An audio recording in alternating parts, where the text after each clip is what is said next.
Gente, boa tarde. Vamos correr um pouquinho, porque eu tenho vários slides aí para comentar com você. A acupuntura, né, o nosso ambulatório de acupuntura e pediatria, ele está sediado no setor de medicina chinesa e acupuntura da Unifesp, e ele acontece semanalmente às quintas-feiras. Eu faço uma dedicação especial a Elizabeth Carneiro e Marilda Comeneiro, que iniciaram esse ambulatório. Eu não fazia nem medicina ainda, né? Então elas são as precursoras do ambulatório de pediatria. Como em qualquer outro serviço de grande hospital, nós recebemos pacientes de várias áreas, pode ser do pronto atendimento de acupuntura, pode ser do PS de várias especialidades e mesmo do ambulatório das outras especialidades, ok? O que a gente recebe muito são os pacientes vindos da neurologia, da pediatria, da fisiatria, da ortopedia, do GRAAC ou do Instituto de Oncologia Pediátrica, e todos acabam passando conosco no nosso ambulatório de acupuntura. Minha grande contribuição hoje, se é que a gente pode chamar de grande, é talvez começar a pincelar, né, ou levantar a dúvida para os senhores de como é que a gente adoece na infância, né? Então, para que a gente possa tratar, primeiro é preciso entender como é que a gente adoece, senão a gente não vai escolher o melhor tratamento, né? E como é de praxe na nossa escola, a gente sempre faz esse tratamento, ou esse diagnóstico, ou essa compreensão em 3 níveis, no canal distinto, canal curioso e canal principal. Você fala, puxa vida, mesmo em crianças? Sim, principalmente em crianças. Então, quando a gente fala de canais distintos, nós estamos falando do nível céu de adoecimento e, invariavelmente, nós estamos falando de emoção.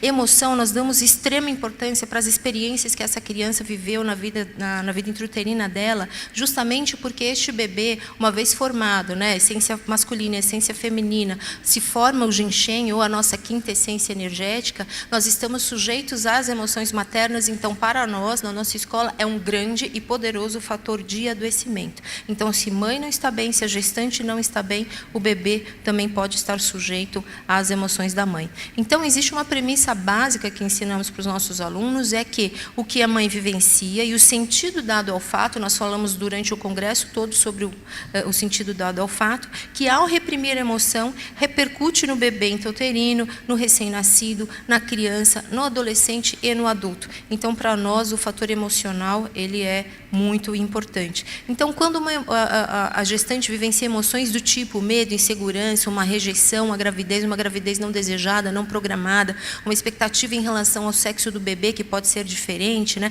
Ou então tem um sentido de uma responsabilidade, de carrega um fardo, essa gestação está sendo um fardo para mim, isso tudo pode levar a uma rejeição materna. E será que este bebê, este feto, ele tem percepção, né, desta rejeição?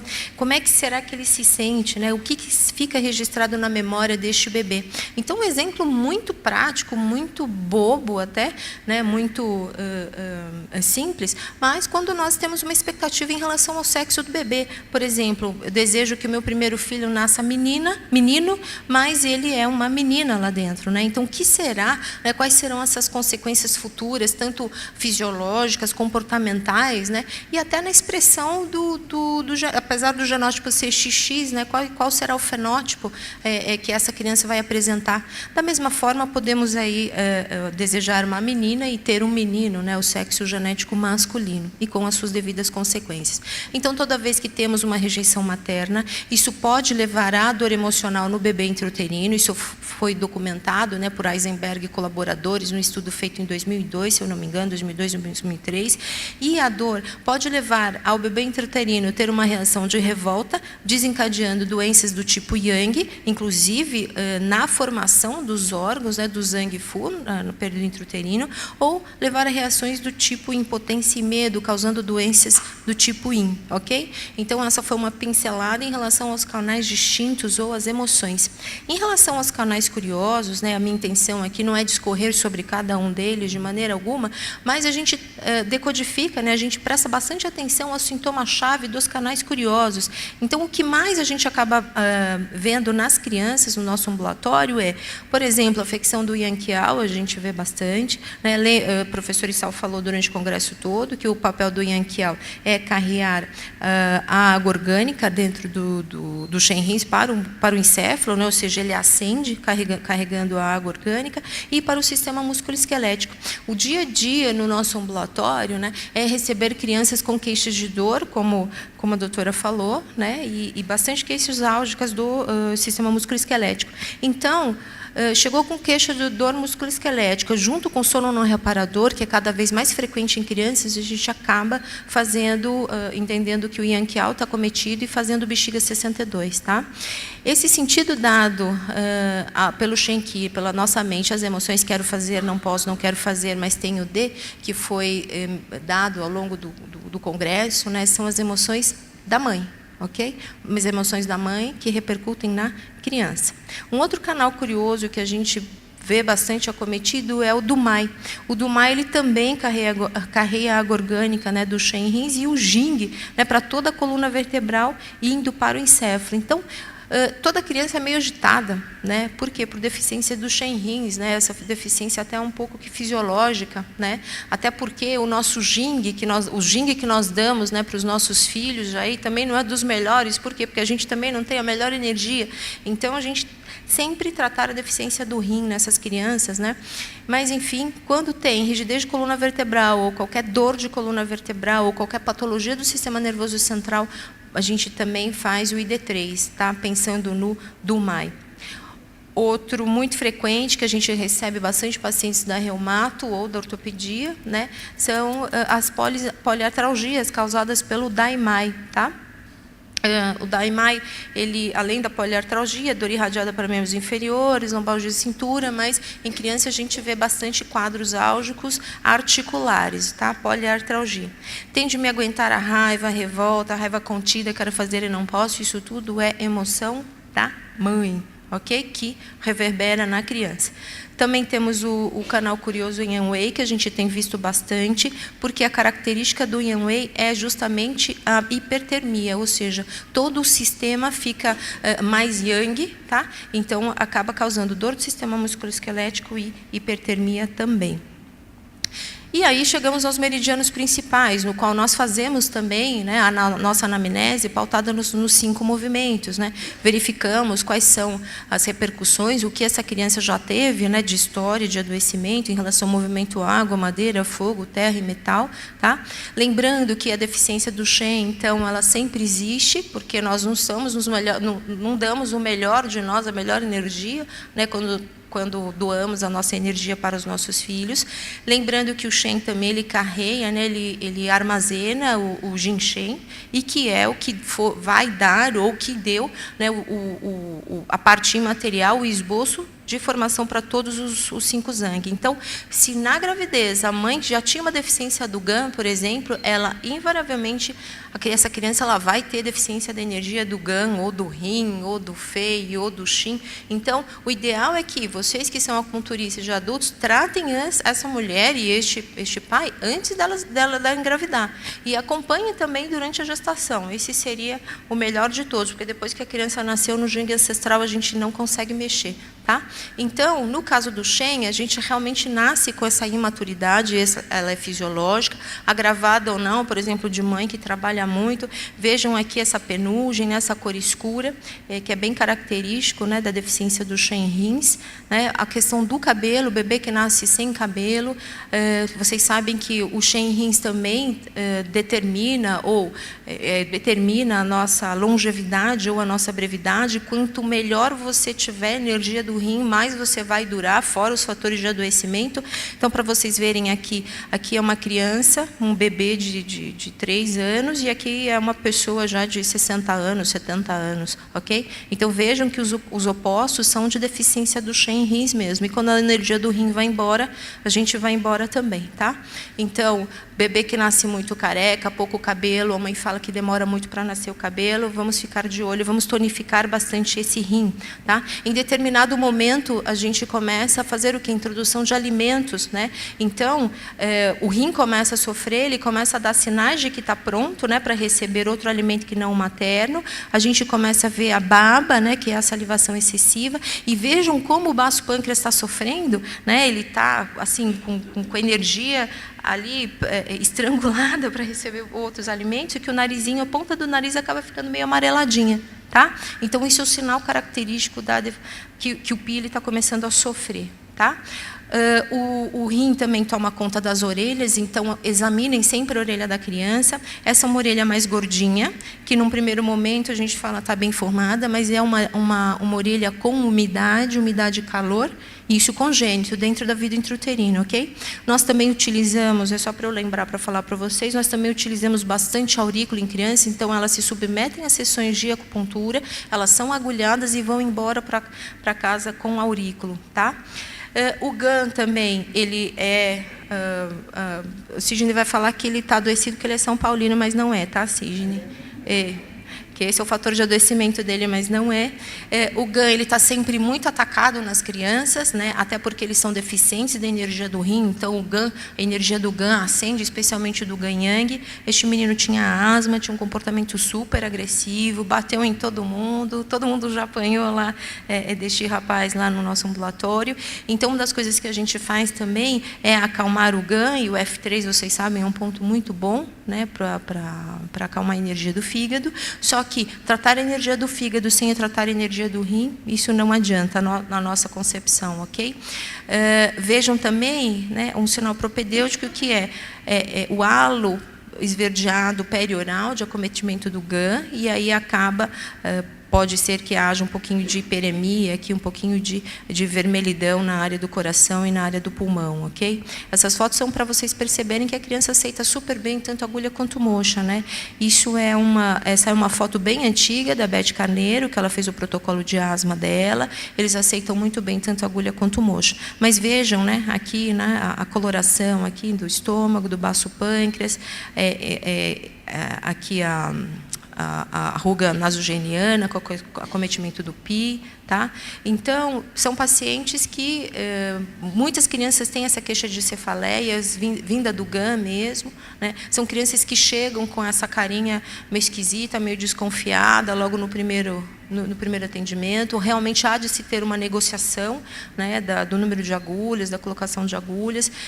A gente avalia, inclusive, as unhas dessa criança, né? Unha tem a ver com o GAN, e a gente avalia as unhas dessas crianças também. Quando a gente fala de Shin coração, a gente avalia também inspeção, é muito importante. Então, veja essas placas avermelhadas nesse menino, que inclusive foi exposto o caso dele no pôster.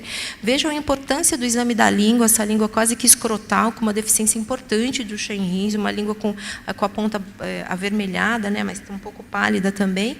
E nós damos sempre um sossega-leão, quer dizer, o Intang, o CSC são pontos que acabam ajudando bastante para acalmar essas crianças, tá? Independente da patologia delas, tanto é que eles dormem, eles chegam a roncar, ok? Eu sempre peço para o acompanhante ficar do lado para não cair da maca, né?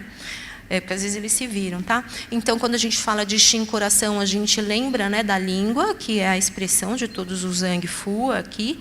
Então, lembrando dessas topografias aí, a gente procede ao exame da língua para as crianças. Então, vejam essa pontinha bem mais avermelhada, né, que é o acometimento do Shin, um revestimento um pouco mais branco. Aqui também, olha, vejam uma língua mais careca, com pouco revestimento, mais avermelhada, ok?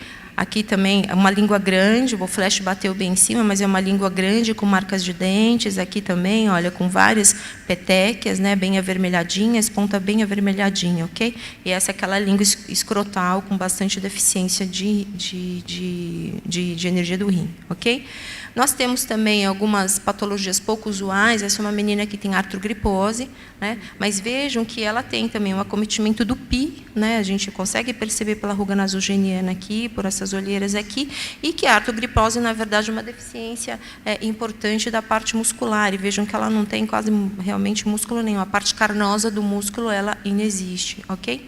Lembrando, então, que nas crianças é importante a gente preservar o PI, porque o PI é que comanda o paladar, o que faz a gente procurar o alimento, o sabor correto que a gente está precisando, é pelo o paladar, né, ou a comida, desculpem, é o que faz a nossa energia adquirida, tá certo? Que é o que o Pi vai extrair, né, a energia dos alimentos. Então, lembrando sempre da baba, que está pronto para receber, a erupção do primeiro dentinho aqui, quer dizer que o Pi está pronto para receber outros alimentos. Quando o panção do bebê murcha, isso é um sinal também direto de que a gente pode introduzir outros alimentos, então a gente acaba fazendo acupuntura em crianças bem pequenas também. Este é um fator de adoecimento delicioso, né, que na nossa cultura, né, o cidadão chega assim, caindo, matando em cima do sabor doce, né, eles ficam alucinados, mas, em compensação, pode dar o doce? Pode, mas então tem a cultura, né, e a gente ensina isso para as mães para que, preservando o Pi, esta criança ela possa pedir um sabor amargo quando necessário, isso daqui é suco de boldo, comer uma endívia, comer uma alcachofra, tá? E as mães, quando a gente introduz essa ideia dessa alimentação nova para essas crianças, em geral elas duvidam da gente, né?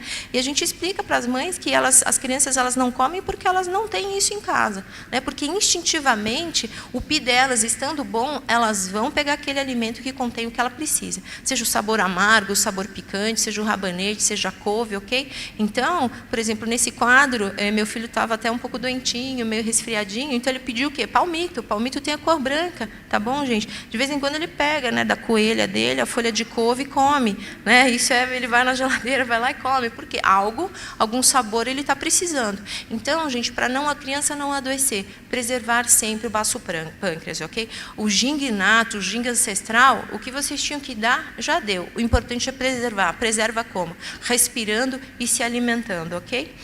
Então, o feio pulmão, ele é um dos principais acometidos, ele é um meridiano, o meridiano do pulmão, ele é bastante superficial, então, fatores de adoecimento, né? Então, é ficar na piscina, muita umidade, isso daqui eu no Hotel do Congresso, lá na banheira, então, umidade demais, acaba penetrando no corpo, aí adoece, ok? Então, em relação ao tratamento, né, não é minha intenção aqui, eu acho que quem quiser estagiar conosco lá vá, a gente tem que respeitar a anatomia da criança, o tsum da criança é diferente do nosso, tem que combinar o número de agulhas, tem que massagear o local antes, etc, etc, mas a gente usa bastante microsistema em crianças, né, por o efeito ser muito melhor. A gente utiliza bastante pontos craniométricos lá no nosso ambulatório, tá, porque a criança tolera melhor a acupuntura na cabeça do que a acupuntura sistêmica, especialmente as menores. Utilizamos também a acupuntura vertebral, que é o sistema do professor Issal, que é um sossega-leão, né, bastante importante. Utilizamos Cialic para algumas dores pontuais, o sistema musculoesquelético também. Utilizamos o sistema do osso occipital também, que elas toleram muito bem. Para tratar Zangfu, a gente também utiliza o sistema do osso occipital, então percebam que a gente tem vários microsistemas para tratar essas crianças, né? E também, além da acupuntura, muitas das vezes a gente faz abordagem com o tratamento da mobilização do Qi mental, no qual a gente averigua como é que foi a vida intrauterina dessas crianças, se foi boa ou se foi meio ruim, tá? Para que a gente tenha um bebê sadio e que tenham crianças saudáveis. Criança saudável vai gerar um adulto saudável, ok? Eu não vou esperar o adulto adoecer para depois eu tratar. Eu prefiro que ele crie hábitos bons e saudáveis já desde criança. E aí o resultado é esse, quer dizer, a gente desmistifica também para a própria mãe que a criança vai chorar, tem medo de agulha, etc. Muitas das mães acabam colocando medo, olha, se você não se comportar, a doutora aqui vai te colocar uma agulha, que é bem legal, que as mães fazem isso conosco, né? Mas a gente acaba obtendo esse resultado bem legal, tá? Então, esse é o grupo que participa aí comigo já há algum tempo, sempre encabeçado pelo nosso chefe, que é o Dr. Issal. Existem algumas pessoas aí que passaram para o nosso ambulatório, deixando saudades aí, a Débora ainda está, a Sidney, Eliane colabora com a gente, né? Essa é a minha equipe, então tiramos a foto aí embaixo durante o congresso, tá? Esse é o professor, só para lembrar que sempre encabeçados, né, o nosso grande chefe é o professor Issal, isso foi há uns 30 anos atrás, começando a acupuntura, ok? E agradecemos aí, esperamos você em Salvador, essa é a nossa família aí, tem gato, cachorro, tem coelho, periquito, tá bom? Obrigada pela atenção, gente. Desculpa a correria.